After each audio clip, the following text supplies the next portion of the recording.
Hello again, everybody. This might be a regular thing. I don't know. It just seems that I want to get the live video out there a little earlier, and the only way I can do that is if I do it first, I think. Because that's a simple, very simple upgrade. Now I'm back to doing the regular video now. You know, maybe I'll do these later on during the day or at night when there's more news to talk about or something. I don't know. We'll see what happens. I'm playing everything by ear right now, but you can look for my stuff around the same time every day. You know, that's what I'm trying to do, is just get the same time every day. So anyhow, I was talking to my friends on Jim and what have you on the other side, on the live side, and we were talking about why Trump is so adamant about the coal industry and so much against wind power. Well, I realized I knew this because I remember when it happened, but I just kind of didn't pick up on what was the issue involved here. But originally, when Trump, has a golf course in Scotland. When he originally bought that, shortly thereafter or whatever, they went and built a wind farm right off the coast of Scotland, right in the view, or right in front of his golf course there. And he got very pissed because it was destroying his view. You know, he goes to Scotland about twice a year, maybe. You know, so I don't know what the hell he worries about the view for. You know, and I don't think anybody else. You know, it's just something people get used to. You know, and you can point it out to your friends and say, "Listen, that's our source of energy now." Instead of like, "Look, that's an ocean." You know, a lot of people don't give a shit that that's an ocean. You know what I mean? You still get to see sunsets and everything. You just look a little bit. You don't have to look at the friggin' wind towers. So that's why he got all bent out of shape about it, you know, and that was why he stuck his nose in where it didn't belong. He has a habit of doing that. And now people are beginning to shut him up. Like if the Supreme Court shut him down on his tariffs, saying they're illegal, there's emergency tariffs. I don't know what the difference between that and the regular tariffs are, but somehow or another, I'm sure we'll figure it out down the road. He's in trouble, I think. He's falling asleep all over the place, but he doesn't sleep at night. You know, he's up all night. I don't know doing what. You know, fantasizing. You know, sitting on his throne. Maybe he has a throne in his bedroom, and he just sits on it and pretends at night, you know, and that's I'm the king, look at me, I'm the king. Who knows, you know? He's a very strange man now. He's gotten stranger as his age progresses, you know, and he's more or less got a double whammy. I got a single whammy. I have a bad body, okay? Good mind, bad body. He has a bad mind and bad body. So he's got a double whammy going for him. And that might happen to me tomorrow. You never know. So I just don't think he's in a position that he shouldn't be in, health-wise. I just don't think he's the guy you want there, you know, declaring war on people and stuff like that. I just don't think he's the right person for that, you know. At the moment, you know, I just think he's just yeah, you don't understand what I'm saying, right? Okay. So then I took the conversation away from politics and everything like that, and I said, you know, one of my biggest hobbies was fishing, and I haven't been fishing since I moved to Columbia, and there's a big reservoir real close to me and everything, but nobody will take me fishing.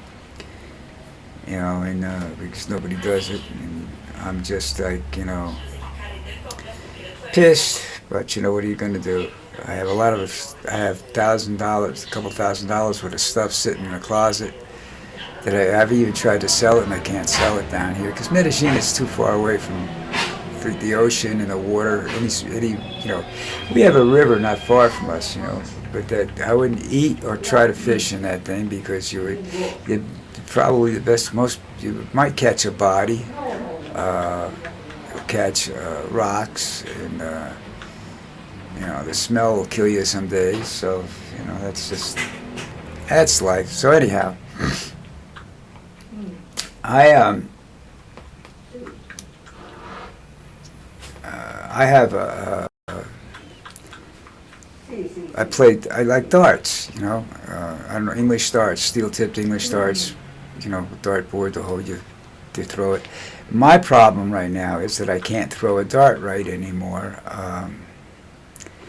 I tore a tendon, brachius, I couldn't remember it when I was doing it live. It's called the brachius tendon. It's actually, this is here.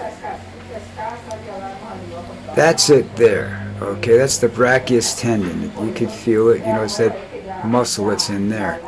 You go over here, there's no muscle in this arm. All right, it's not a muscle, it's a tendon. And I always thought it was a muscle, but no, it's a brachius tendon. What happened to me was, wasn't doing anything very strenuous. I reached out I was working in a restaurant, I had to move a table, and I reached out to grab the table and pull it back, and I got it to here, and bang! I thought I got shot. Now I thought I was shot. The pain was so excruciating and everything. And there's the tendon snapping back. Okay. By the time the idiots with the insurance company got around to having somebody actually look at my arm, it was beyond a normal repair job, and I'd be out of work for about 8 weeks. And when you're working a restaurant as a bartender, you don't get paid if you don't work. And even if they pay you, they'll pay you $3 an hour, $4 an hour. In my case, it was $5 an hour. But that's not enough to pay my rent and everything else. I live on tips. Okay, so what was I going to do about that? So I said, well, can I still work and everything? They said, yeah, you just have about a 20% loss of arm use. Well, it's a little bit more than 20%. I could still lift and work. Right now I have a problem with holding something in my hand like this and working the knife when I carve, and that's a problem for me. And I stopped having to tend bar. Well, I still worked in restaurants, but I didn't tend bar much anymore because I couldn't deliver things right. I was a waiter too, so I walked around with a big tray full of pizzas one night, and it just dropped out of my hand and fell all over some customers, and I was like, oh shit, and it just that it doesn't. There's no warning to this. It just doesn't work, And with my age, I have a similar problem with my legs. I'll be out walking and I'll stop, and my legs will say, "No, we ain't going nowhere. Screw you." And I said, "Come on," and they, and you go like a little old man, and eventually they'll come back. But it's a momentary nerve blockage of some sort of something. I don't know. I mean. It's like I tell kids, the shit that I've done to my body over the years, it's amazing I can stand or sit up straight, It's amazing that I'm alive. You ever see that cartoon? The question says, with all the crap we've done to our lives, and all this stupid shit we did when we were kids, do you ever stop to think why you're still alive, Yeah, well, that's me and several members of my generation. But I love darts. We were talking about the world champion in English darts is Luke Littler, an amazing young man. He's about 18. I think he's 18 or 19 years old now, and he was, I think, the youngest world champion ever. And he's just an amazing athlete. I get surprised when he misses. To me, he should be throwing 180s. 180s is 3 darts in a little sliver of the dartboard called the triple 20. And, he should be doing that every time, But that's, I can see what happens. It used to happen to me, too. You get ricochets off the other dart because your muscle memory's too good, and you I used to get that when I was a competitive shooter. Uh, I'd go down to and the guys, they had to watch me very carefully. They had to watch the targets extremely carefully because I had a tendency to put the bullet through the same hole. You know, and I could do that pretty consistently too. Uh, like a sniper. But I was in regular Army, so I didn't get sniper training, so thank God. I'd still be in the Army shooting people. But you know, it's like fishing. You know, I can't fish anymore because I can't really work the rods right, the fly rod or anything else, because nothing goes where I want it to go. Okay, it have a tendency, the release is much lower than it used to be. It's like if I throw a dart, I throw a ball, and I go to throw it like that, it ends up in the ground, and I don't know why. My body's not communicating to my hands. Again, I think it's some sort of nerve damage, but you know, when you're doing a workman's compensation case, it's just, you know, that's a long story. I tried to be nice about it, didn't sue anybody, and they still canceled my friend's insurance, and I should have sued the shit out of him, but it was too late by that. So that's just, you know, life in general.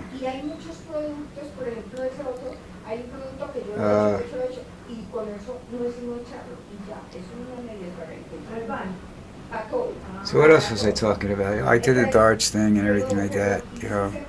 But we were talking about darts when I go back to the conversation. You were talking about Littler. I also used to follow the champion before him, Phil Taylor. He was champion for a long time, and he had staying power. And he won, you know, I think he won 6 times in a row or something like that. But he was a fascinating man, and that's a man that didn't miss too often, you know. But he was a big heavy. They're both big barrel-chested, heavy-set people.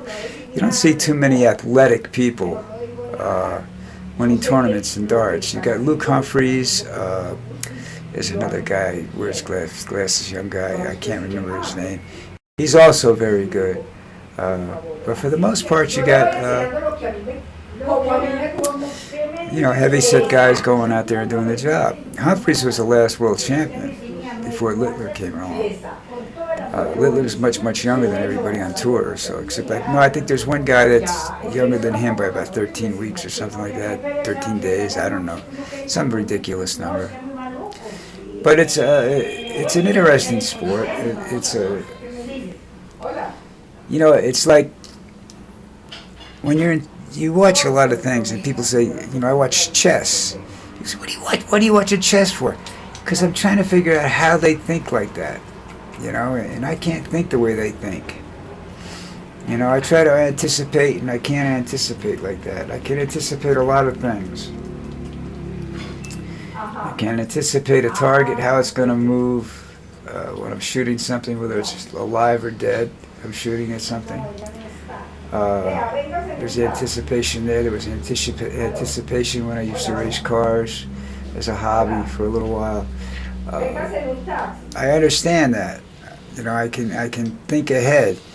But some sports you can't. And chess is one of those sports. And I think the problem I have with chess is that I should try speed chess, somebody said, because I get bored very easy. I have that's why I said I think I've always had an attention disorder, you know, so, but that nobody's ever really diagnosed properly.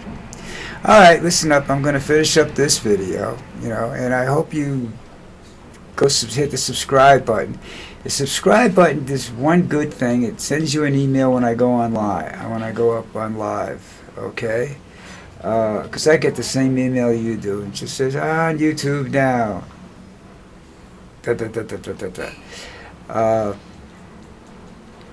So you get a notification about it. Makes it a little easier to chase me down or something like that, you know? But I'm around. I'll be around tomorrow. And I should be, hopefully early. I don't know, you know.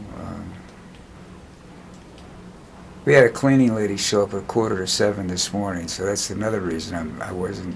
I should have been early, but I wasn't because I still have to fix breakfast for my wife before I go out and everything. You know, make sure she's okay.